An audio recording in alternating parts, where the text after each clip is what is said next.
welcome to the Dad Nation podcast, where men go from good to great in their life and love. Now more than ever, our world needs strong, courageous, and compassionate men, because we believe that when the dad gets better, the whole family wins. Now, this movement is called Dad Nation, but ultimately, this is for the wives, the children, and the generations to come, because we also believe that every wife and child deserves a father who is pursuing greatness. Now, I am your host, Mitchell Osmond, and I am so grateful and I'm so humbled that you've chosen to spend your most precious resource, which is your time, with me today. And I want to say, I'm glad to be back. Okay, I took 3 weeks away. Me and my family went to Portugal to see my brother-in-law get married. And so it was a beautiful time, but here we are back in the saddle, ready to get after it. Okay, I'm excited about today, and I feel like I'm particularly in a great position to talk about this. But today we are going to talk about the importance of rest and how to do it right, and how when we do it well, it'll have a huge impact both on you and your family. We're going to be talking about sleep, and I'm going to give you 9 ways to have the best sleep of your life. We're going to be unpacking the concept of rest and why it is so important that you do it, and how to model it well for your family. And lastly, I'm going to teach you about a concept called the Sabbath and how it will positively affect your family in just about every way. Okay, I'm shooting for about 40 minutes in this episode. It's not going to be too long, but let's see how it times out. Okay, so let's dive in. So the title of this episode is Rest and Peace, which is a bit of a play on word of the popular idiom rest in peace, right? And the Cambridge Dictionary explains this phrase as it's said to express the hope that someone's spirit has found peace after death. Has found peace after death. Now, I don't know about you, but I don't believe that you should have to die in order to experience true rest and peace. I mean, what kind of life would that be? And the funny thing about this idea of rest and this word is that I think it's one of those rare things that we would all agree that we should get more of, but very few people would say that they get enough of it. And when I say rest, I don't necessarily just mean sleep. I mean time off work to rest and to reflect, to spend quality time with your family, with your loved ones, and many other things that we're going to discuss in this episode. But before we get into the bigger concept of rest, I want to talk to you a little bit about the importance of just physically sleeping, okay? And like shutting down your mind and body, and why that's so important. I'm going to give you a little history lesson on sleep. And this is fascinating, okay? The 3 most disruptive events in our sleep history. Okay, number 1, the most disruptive event in our sleeping history as a human race happened on December 31st, 1879, New Year's Eve. It was on this day that Thomas Edison introduced the long-lasting incandescent light bulb to the world. And he said, and I quote, "We will make electricity so cheap that only the rich will burn candles." And from that day forward, night as we knew it became optional. People now had the option to work at night, to party at night, or anything else that they wanted to do, because from that point on, any night could be instantly turned into day because of the light bulb. Now, we no longer had to rise at dawn and go to sleep at dusk. Working hours went later into the day, and so did eating dinner later. Edison actually claimed that sleep was a bad habit, and he was famous for encouraging people to sleep less and predicted that America had a future of sleeplessness. He said, another quote, "The man of the future will spend far less time in bed." And he himself said that he could go on 4 hours of sleep every night for 1 year. Here's another interesting fact. Did you know that before the light bulb was invented, the average person slept for 11 hours per day? The average person slept for 11 hours per day. I mean, most of us are lucky if we can get 8 or 7. So though Thomas Edison was a brilliant man, he didn't quite understand the value of rest and sleep. The second major event that completely disrupted our sleep rhythms was the advancement of transportation. So, for example, cars, airplanes. And the reason why this is because they allowed us to move multiple time zones in one day. And our body takes approximately 1 day to adjust to each hour shift in time zones. But in a horse and buggy, it would take approximately 1 day to get to a new time zone.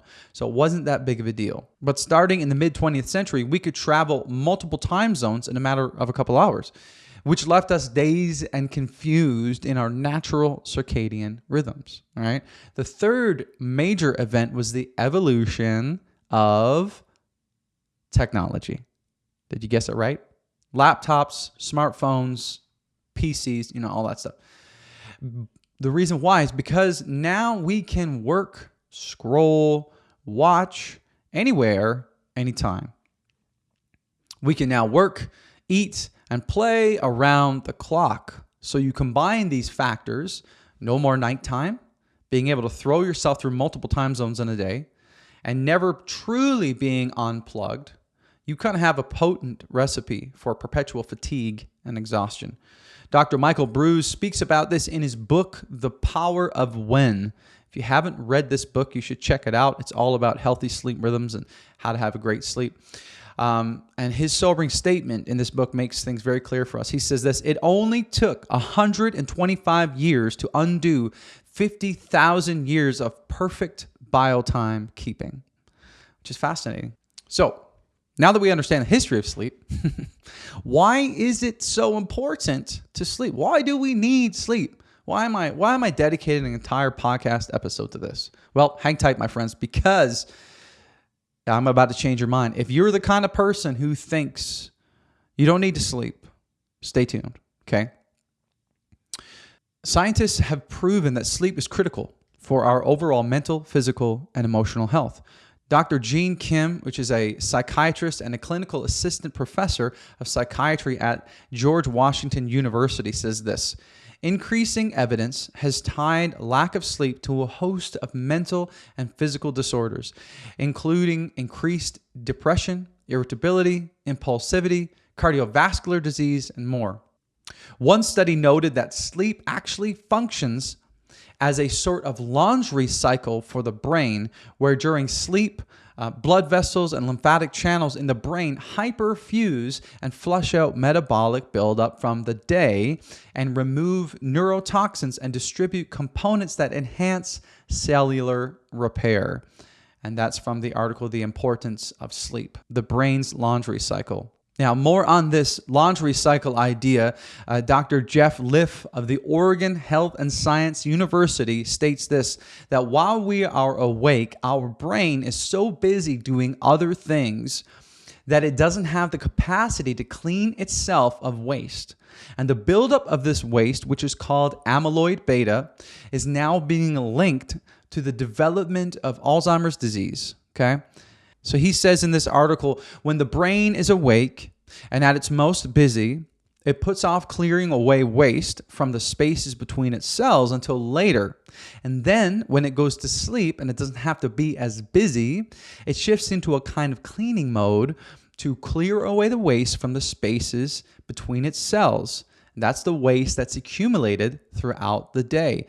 This buildup, amyloid beta, is been proven to be connected to all these different diseases. So fascinating thing about this. So that's one significant reason why we ought to get more sleep. If you haven't already been convinced, the lack of sleep is directly connected to so many illnesses and disease, not even just to mention the psychological challenges that come with it, and how we make very poor decisions when we're fatigued, the emotional challenges that come up when we are fatigued. And so, you know what, I think I'm actually going to do a complete episode dedicated to sleep and what happens when we sleep and how to get a great night's sleep and all those different things, because I think it's super valuable. But for now, I want to give you, just as a quick hit, 9 things, 9 tips to getting the sleep of the century, all right? The best sleep of your life. Number one, okay, write this down, save this episode, whatever, okay? Do whatever you got to do to be able to recall this information. Number one, sleep in a cool room, okay? So I want you to keep your bedroom 2 to 3 degrees cooler than the rest of the day, because a cold sleeping environment helps lower your body temperature, which makes it easier to experience deep sleep. And this is why you usually feel well rested after sleeping in a cold room. Plus, lower temperatures help with melatonin production, which is a sleep hormone, and better sleep quality. Number one. Number two, use blackout blinds, okay? Go on Amazon. You can probably get them for like $20. Okay, keeping sunlight out of your room can be beneficial if you're someone who struggles with quality sleep and typically wakes up with the rising of the sun. Number three, no coffee within 6 hours of bed. This is a tough one. This is a tough one for me. But it can take your body anywhere from 6 to 10 hours for the stimulant effects of coffee to be reduced by half. Okay, meaning if you have a coffee at dinner time by 6 p.m., your body will still be feeling half of the effects until 2 a.m. So you may be able to get to sleep physically, but it won't be quality sleep. Okay, trust me, I was that guy. I was slamming lattes at 10 p.m. because I would say, well, coffee doesn't keep me awake. And technically, it didn't keep me awake. I could still sleep, but I wasn't getting quality sleep. Okay, so what do we got? Number two, number three, number four. There's another big one. No tech 1 hour before bed. I call it the power down hour. Okay, if you are someone who has a difficult time sleeping, I want you to consider the power down hour, okay? So the reason why is blue light, which is technically it's called blue wavelength light, and this is light that mimics sunlight, is emitted from screens, which reduces your melatonin hormone, which is your sleepy hormone, which keeps you awake for longer and reduces your quality of sleep, right? And so this is the problem we get in. We get in this vicious cycle because we feel a little bit restless, we can't sleep, so we jump on our phone or we watch TV. But then the screens give off blue light, which then depletes our melatonin hormones, which makes us more awake, which then further perpetuates the restlessness. And so we get stuck in a cycle, okay?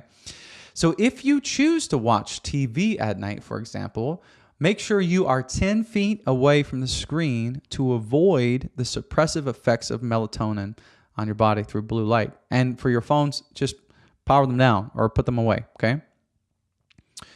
The next one, I believe, is number 5 or 6. I don't know. No eating within 3 hours of bedtime. Now, this is because we want to make sure that our GI tract ultradian rhythm is in alignment with our circadian rhythm and slowing down as your mind is as well. More on that maybe in a different episode. Number 6, keep lights dim in the evening. Okay? Now, why do we do this? Because bright lights at night can confuse your circadian rhythm, telling your body it's time to be awake, not powering down.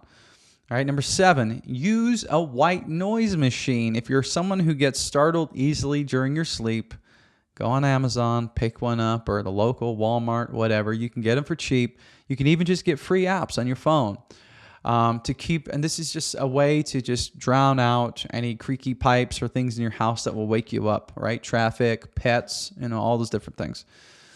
Number 8, use melatonin if necessary. Now, depending on where you're listening to this episode from, you may not have access to melatonin by pill or by supplement over the counter. I know in Germany you can't buy it over the counter. For example, my brother-in-law lives there. But here in Canada, you can pick it up at any Walmart, Superstore, or wherever. 5 milligrams you can take. Just swallow it, put it on your tongue, whatever. They got melatonin gummies. This is, again, melatonin is something your body just produces naturally. It's a sleep hormone. So when it gets depleted over the day, sometimes it does, you can supplement that hormone by taking it externally. And that will help calm your mind and replenish that sleep hormone to make you feel a little more tired again, okay? Number 9, no naps outside of a 10-minute siesta in the middle of the day. If you are a napper, if that's a thing for you, try and limit them to one during the day and keep that nap within 10 minutes. Make sense? And this is just to make sure that you are not out of sync with your circadian rhythm. Okay, so that is 9 top tips. If you do those 9 things, my friend, you are going to have the best sleep ever, okay? Some of those are tough, but I believe in you. You can do it. So now that we've talked a little bit about sleep, we're going to unpack this idea of rest. Now, sleep is a part of rest, but rest doesn't just mean sleep. It's so much bigger than that. So we're going to unpack this concept of rest a little bit more, because taking time to rest while you are awake is also very important. And now what can that look like? This can look like creating white space in your day, right? Nothing going on, to think, to reflect, to be creative. This could be spending time, quality time with your family. This could be doing things that you love, doing things to recharge your batteries, so to speak. So we know that this is very important as well. I'm going to read you some statistics on the importance of taking time off of work to rest.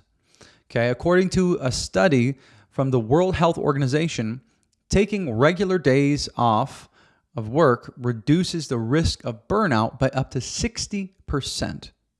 And there's a direct correlation between our levels of rest and our levels of stress. For example, the American Institute of Stress reported that taking time off weekly can reduce stress levels by up to 37%, contributing to overall health and productivity.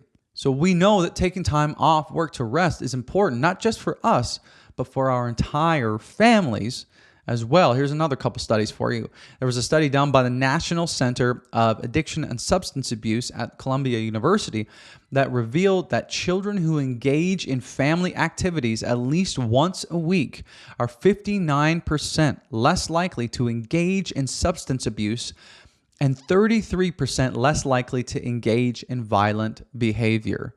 Fascinating. When families take time off to spend together, there's significant impacts here.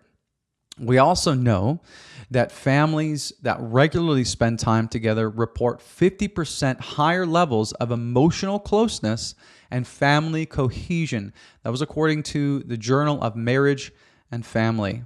Now I've got a confession to make. I started this episode coming in hot, as if to say I had this all figured out. And I'll tell you what, I know a little bit about this because I've had to study about this because I'm so terrible at it, okay?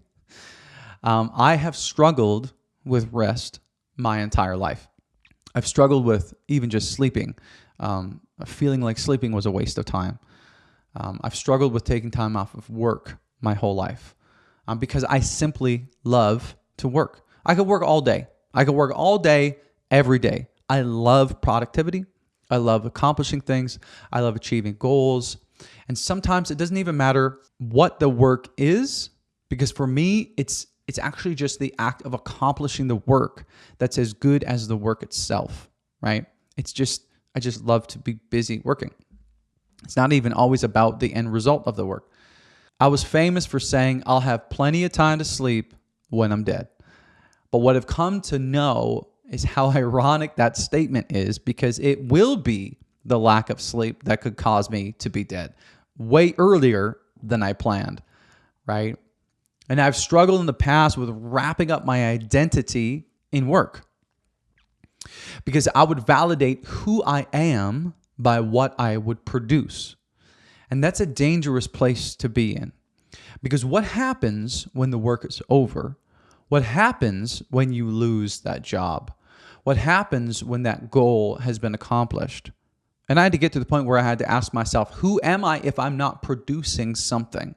So what happens is you get caught in this giant hamster wheel, because when you accomplish something, all of a sudden you're struggling with this sense of purpose because you're not doing something, right? And you kind of feel like you've always got to prove yourself to your family, to the world, to the people around you. But when I was taught about the importance of rest and observing something called the Sabbath, which I'll explain in a moment, it really changed my life, right? Now, do I get it right all the time? Of course not. No, I don't. But I've gotten a lot better at it over the years. And that's because I've needed to, out of necessity. Especially getting married and then having a kid. It changes your life and it forces you to slow down. Now, what has this done for me? It has helped me become more present. It's helped me enjoy my life far more. It's helped me be more grateful, more content, and the quality of my work has improved significantly because now I have the time and the space to think, to reflect, and to dream, right? My productivity has actually increased since I've taken more time to rest. So when we talk about this idea of rest, a real practical way that we can learn how to rest, a real practical framework of how to rest is something called a Sabbath, okay? Now, when you hear the word Sabbath, it's kind of a funny word, and the more popular word it sounds like is sabbatical, which in academic terms is a school year free from teaching duties that can be devoted to research, to travel, and to writing. Now, traditionally, the sabbatical happens every 7th year. And because of the scholarly context, we may easily miss what is hiding in plain sight. The sabbatical is actually related to the Sabbath, which refers to the biblical day of rest, or the 7th day. Now, we can trace the origins of both sabbatical and the Sabbath to the Greek word sabbaton. Now, sabbaton itself traces back to the Hebrew word, which is Shabbat, which literally means rest. So Shabbat in Hebrew goes to sabbaton in Greek, and then that goes to Sabbath in English. And so this traces all the way back to the beginning of time, okay, which we'll get into in a second. Now, the word Sabbath feels like an old kind of dated word that isn't relevant to us today, but let me walk you through the significance of this practice and how it can transform your mindset, your marriage, and your parenting, and about every other aspect of your life. I know this because it's been true for me. The term Sabbath originally comes from the Jewish and Christian tradition. And it all stems, remember when I said it stems all the way back from the beginning of time, as I believe it. And that's because it all stems from the creation story. After God created the earth, on the last day, he rested. And here was the order of creation, if you're not familiar with the story. The first day, light was created. The second day, the sky was created. The third day, the dry land, the seas, the plants, and the trees were created. On the fourth day, the sun, the moon, and the stars were created. On the fifth day, the creatures that live in the sea and creatures that fly in the sky were created. And on the sixth day, the animals that live on the land, and finally us humans, were made. We were created on the sixth day. But here's the kicker. On the seventh day, the Bible says God finished his work of creation and rested, making the seventh day a special holy day of rest. And in the scripture, he says he rested and it was good, okay? Interesting fact about the Sabbath, and a lot of people of faith forget this, is it's actually in one of the 10 commandments, okay? Stacked up with the big ones, like don't murder, don't cheat, don't steal, all those things. Exodus 20:8-10, when it reads out the 10 commandments, the commandment says this: remember the Sabbath day and keep it holy. 6 days you shall labor and do all your work, but the seventh day is a Sabbath day to the Lord your God. On it you shall not do any work. Right? So that's a pretty significant deal. But now for the purpose of this episode, whether you're a person of faith or not, it really doesn't matter, okay? I just want you to think about the Sabbath as simply one 24-hour period, one block of time that you use to rest, to recharge, to reflect, and to connect with yourself and with your family, okay? Now, why? Why should we do this? You might be listening to this and be like, that's crazy. Why would I do that? Well, here's why. Our lives are moving faster than ever. We are more distracted than ever. We're hustling. We're running on all cylinders. And you know what? We're getting rewarded for it. Our culture rewards us to live a busy life. But we need to also consider that we're living in a time where divorce rates are at the highest they've ever been in history, where our children and we are more medicated than we've ever seen because of the high levels of depression and anxiety. Now, I'm not drawing a direct line between the lack of rest and these unfortunate statistics, but I am saying that now more than ever, as men, as fathers, and as husbands, we need to be relentless in the pursuit of healthy rhythms and great disciplines in order for our families to thrive in this tumultuous time we are living in as a society, right? And this practice might feel a little bit out of date, but it's needed now more than ever, more than any generation in the past, I believe. And I think that this may come off a little bit strong to some, but I do believe that we are being crippled by this hustle and drive mentality in our culture. And we simply just need to remember to rest. Because as humans, we were designed for rhythms in our life, right? Rhythms of work and rhythms of rest. And it's not just for humans, right? We see patterns of rhythm and rest in all areas of the universe. I'd have you consider this. Your body is controlled by rhythms, like your heartbeat and your breathing. We see rhythm and rests in music, right? There are moments of intensity, moments of stillness, and then there are large crescendos, and then there are moments of reverence and reflection. Even the physical dirt in our land needs a rest. If you're familiar with farming, you'll know that every few years, the soil needs to be given a year of rest, free of planting, growing, and harvest, so that it can be fertilized and replenished itself. I mean, animals in our planet practice seasons of rest. Bears hibernate. Caterpillars go into cocoons to rest and to grow, right? So you, my friend, are no different, all right? You are wired to live a life of rhythm and to practice some form of Sabbath, rest, right? Now, I know what you're thinking off the top. You're like, what, 24 hours? That is impossible. I don't have that kind of time. And I feel that because that's one thing I have wrestled with in the past. But if you're listening to me and you're thinking that, I'd have you consider all the other areas you spend time needlessly. Now, some of you aren't going to like this, but I want you to consider this. According to the data from backlinko.com, the average screen time on internet-connected devices among users in the U.S., this is as of 2023, Q3 of 2023, the average time spent per day is 7 hours and 3 minutes. 7 hours and 3 minutes per day. The average globally is 6 hours and 40 minutes, okay? So now let's think about this. Let's take those 7 hours per day and times it by 6 days a week. The other days that you're not resting. That equates to 42 hours per week. That's almost 2 days, okay? So simply by cutting out screen time on the 6 days of the week and replacing it with other productive things, you could free up that 1 day off to be completely free, present, and engaged in a full day of R&R with your family. So now we understand what Sabbath is. We understand its origin. We understand the significance of it. But now I want to explain to you how to do it. Okay, we're going to get a little bit practical here because we love getting practical on this show. Okay, a famous speaker and author, Mark Buchanan, has a golden rule for the Sabbath, which I love, and it's this. He says, "Cease from that which is necessary, embrace that which gives life, and do whatever you want." This is so important, okay? The biggest mistake people make is not planning to rest. And I know it sounds like a bit of an oxymoron, but the reality is that we are just busy people.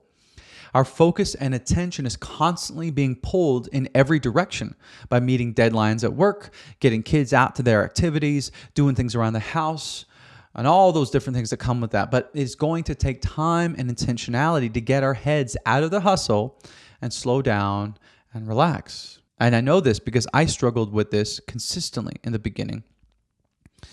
I often felt kind of like a Ferrari stuck in a traffic jam. I'd just be like revving my engine and going nowhere. All I could think was like, I could be so much more productive right now.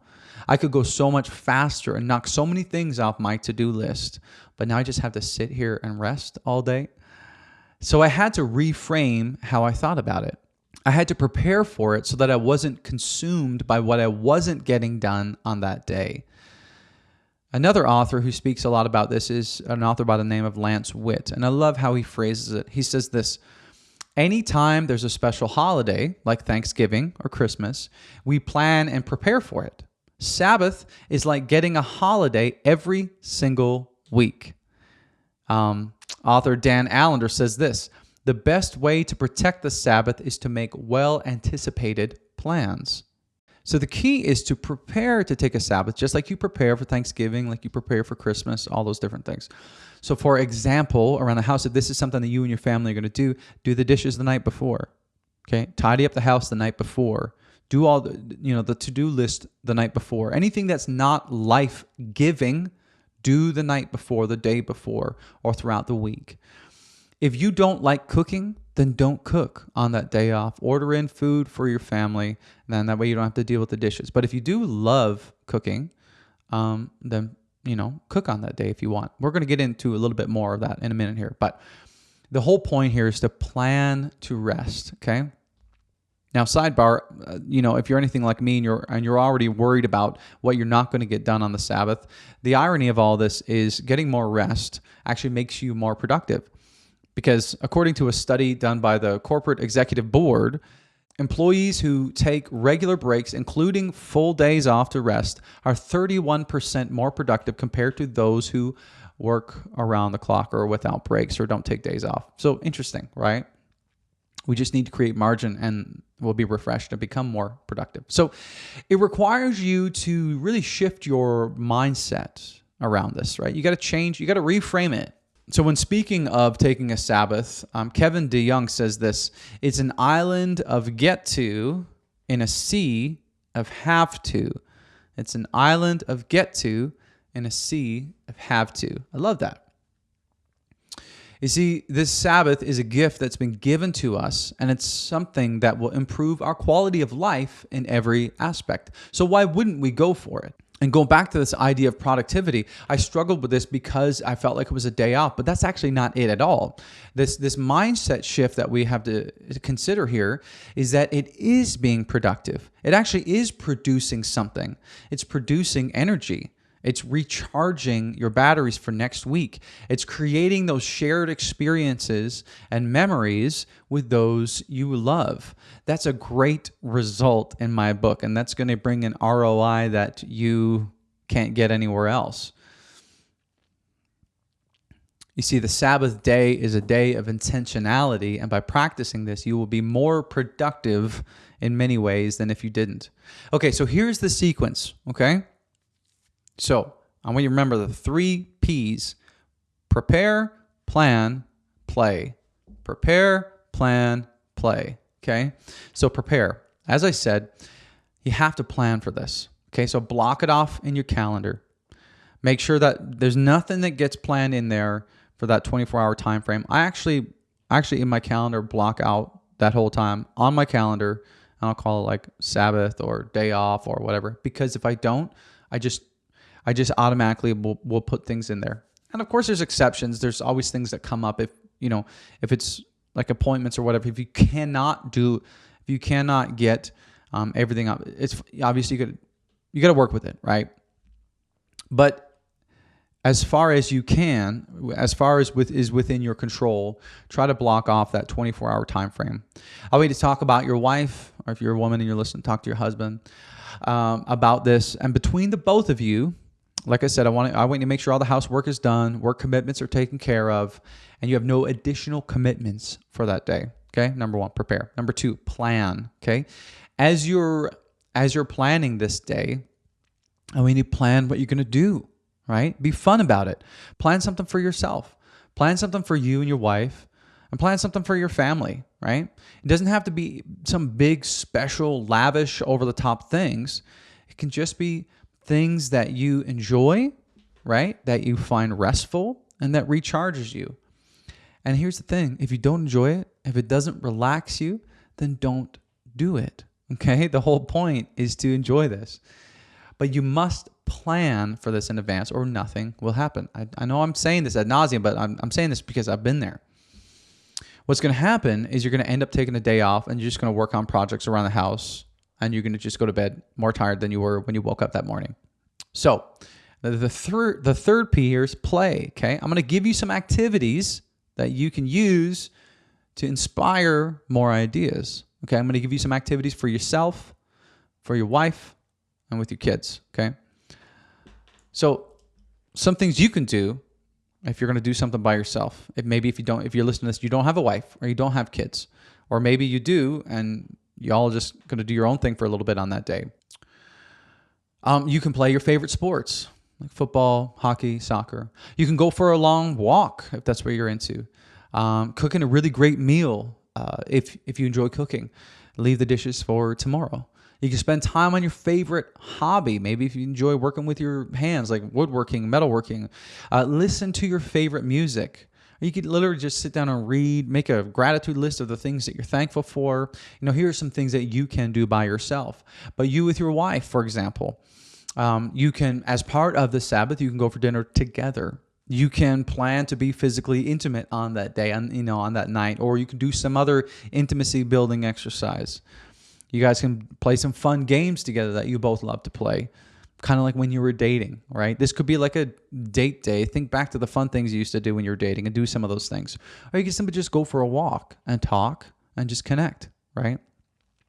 If you have kids and you want to involve your kids in this, which I think you should if you're a dad, some things you could do is plan a fun field trip to do with them or some other fun activity that the whole family can enjoy.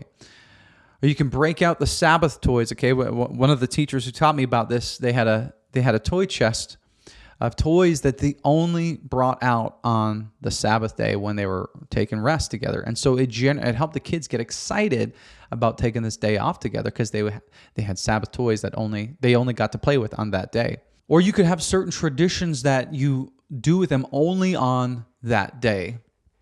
For example, you might go for ice cream and a walk. This is going to help your kids reframe the way they think of it as well. You could go for a hike together and walk together and just let the conversation flow whatever way it does, just to kind of soak in those moments together as a family. And if conversation is at a lull, you can lead your family in a gratitude exercise where everyone can share 3 things that they're grateful for. Ain't nothing wrong with that. Here's another framework that I can give you to use to think about how to Sabbath well, or to take this time to spend with your family. Something simple that I learned a few years ago, and it's simply to explore the 5 senses on this day. Okay, this is all about the practice of being completely present and truly enjoying each moment. Now, this is not prescriptive. Like I said, it's just a framework that you can use if you're struggling to prepare or to think of ideas for your day of rest. Okay. And this is really cool because one of my buddies, actually, he has specific, so for example, he loves to eat. And one of the things he does only on the Sabbath, on his day of rest or on his day off, is he has a specific croissant he buys and he eats on that day from his local bakery in the neighborhood. And there's that simple action of starting off his day with eating that croissant that tells him this is a day of rest, and I'm going to start it off right with eating my favorite croissant. And it's his ritual, right? And it's kind of a reward for that day. And this small action kind of hits a bunch of those senses, right? Smell, taste, sight, touch. But we begin to develop, we've talked about this in the past about habit building and all those and how to form great habits. And these little things are just triggers and cues to remind us that this is a day to rest. And so what are the 5 senses? Sight, smell, touch, hearing, tasting. Okay. So for example, with sight, go for a walk in nature and actually see. Leave your phone at home and take time to observe the nature or the city around you, whether it's a beach, a trail, the forest, or some really cool street downtown, some architecture. There's always something to visually delight in, okay? Number 2, smell. What are your favorite smells? Have you ever thought about that? They often go hand in hand with taste. Do you love the smell of coffee? Well, make a cup. Right? Do you love the smell of fresh bread? Visit a local bakery and find a croissant or a piece of bread, whatever. You get the idea. You know how that saying goes, take time to smell the roses. Slow down and smell the smells, okay? Number 3, touch. Are you a physical touch kind of guy? This sense goes lots of different ways on the Sabbath. This could mean, like I said earlier, being physically intimate with your wife, or this could mean just cuddling up with your kids to watch a movie. Right? But in a totally different way, if you really enjoy working with your hands, it could be woodworking in the shop or working on a project car with your son or something like that, like I've mentioned before. Number 4, hearing, okay? If you're a music person, take some time to listen to your favorite music or learn to play an instrument. Maybe you want to make like a day off playlist or a Sabbath playlist, or pick up an instrument and practice it on that day, or it could be simply walking in nature and practicing listening to the waves on the beach, or listening to the rustling leaves, the birds chirping. All these different things. Just take time to think of some of your favorite sounds and do activities that will allow you to hear them. I know it may sound silly to you, but it's massive. And the last one, number 5, which is taste, which is my personal favorite, is food, okay? Plan to eat your favorite food, but don't just eat it, right? Turn off the TV, turn off your phone, and sit with your food and just eat it one bite at a time. Savor each mouthful. Slow down and enjoy it. And I know it might sound ridiculous, but until you try it, you won't know what I mean. And if it works for you to do this, only eat that meal on that day of rest. Some of my favorite food is like, I'm not a classy dude, okay? My favorite food is like a cheeseburger and fries. And when I'm taking my day off, I just love indulging a little bit, having a cheeseburger and some fries, because that's just my thing, okay? So there's a framework that you can use, right? The 5 senses to explore on your Sabbath or your day off, okay? As we start to wind down this episode, I want to read you this quote from Anne Lamott, okay? She's an author, and she says this: almost everything will work again if you unplug it for a few minutes, including you. Man, that is so true, all right? How often do we unplug? And one of the last things I want to encourage you with is this, like so many other topics that we discuss on the Dad Nation podcast, at the end of the day, one of the biggest reasons why we need to do this is because our kids will do what we do, not always what we say, right? Statistically speaking, if we don't model how to rest, our kids won't know how to do it either. So let me ask you, right? Do you want your kids to grow up to be overworked and exhausted, or to have healthy rhythms in place? Do you want them to be stressed out and anxious, or do you want them to be well balanced and calm? One simple way that you can ensure their well-being is to teach them how to work hard, but also how to rest well, right? Teach them how to slow down, to reflect, to be grateful, and to prioritize their health and the health of their family as they grow to build their own. Your family will benefit, and you will benefit so much from implementing this strategy into your life. For example, another study from the Families and Work Institute revealed that employees who prioritize family time each week report a 40% higher job satisfaction and 28% lower rates of job-related stress and burnout. So listen, the older I get, the more I realize and the more I understand that practicing the Sabbath is one of the keys to a healthy life balance, to being refreshed, and to becoming a better man, a husband, and a father. So I got a challenge for you, okay? I got a challenge for you this week. I want you to talk to your spouse about the idea of creating one time during the week where the whole family pauses, okay? Use this framework, right? Prepare, plan, and play. Block it off in your calendar. Make sure nothing else gets planned, if at all possible. Do the housework. Take care of all the to-do lists. Plan, right? Plan out what you're going to do. What sort of fun activities are you going to do? How? And this is the thing. You got to enjoy it. You want to find it restful. It's got to recharge you. And number 3, play. Go out and do it, right? And like I said, that model can be exploring the 5 senses. What do you love to see? What do you love to taste? What do you love to listen to or hear? What do you love to smell? And what do you love to do with your hands? So there you have it, my friend. That wraps up our conversation about rest and peace, okay? How to go from dead tired to rested and refreshed. I hope this episode was helpful for you. I hope it was practical. All right, so listen, if you're watching on YouTube, I want to hear from you. Okay, we've talked a lot. We talked about the history of sleep. We've talked about what happens when we sleep, the laundry cycle idea in the brain, amyloid beta. We've talked about the Sabbath. We've talked about the benefits of rest, so all these practical ways that we can do this with our families. What was the big takeaway for you? Okay, I want you to leave it in the comments below on YouTube because I want us to have this conversation. And hey, while we're here talking about it, okay, if you haven't already subscribed to the show on YouTube, just do me a favor, okay? If you don't mind, just go over and subscribe. Check it out, hit it up, because I want you to be notified now that I'm back and we are moving again. I want to talk to you every single week. Okay, I want to have this conversation. We got a good thing going, like I said before.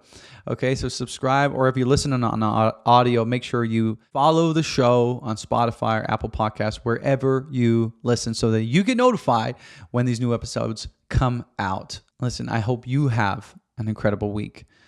I hope that you take some time and get real intentional, have a conversation with your spouse about what it looks like to implement a rhythm of rest in your family, to rest, to recharge, to spend precious moments together, to make this life count, okay?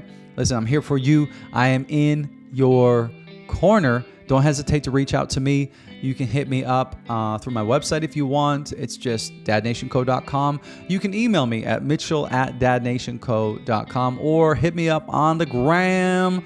My handle is @dadnationco. Okay, you can find me there. Those are 3 ways. And don't hesitate to reach out. I'm here to help you, to support you any way I can, to serve you so that you can better serve your family. All right, that's it for me today. We will talk soon, my friend. Take care.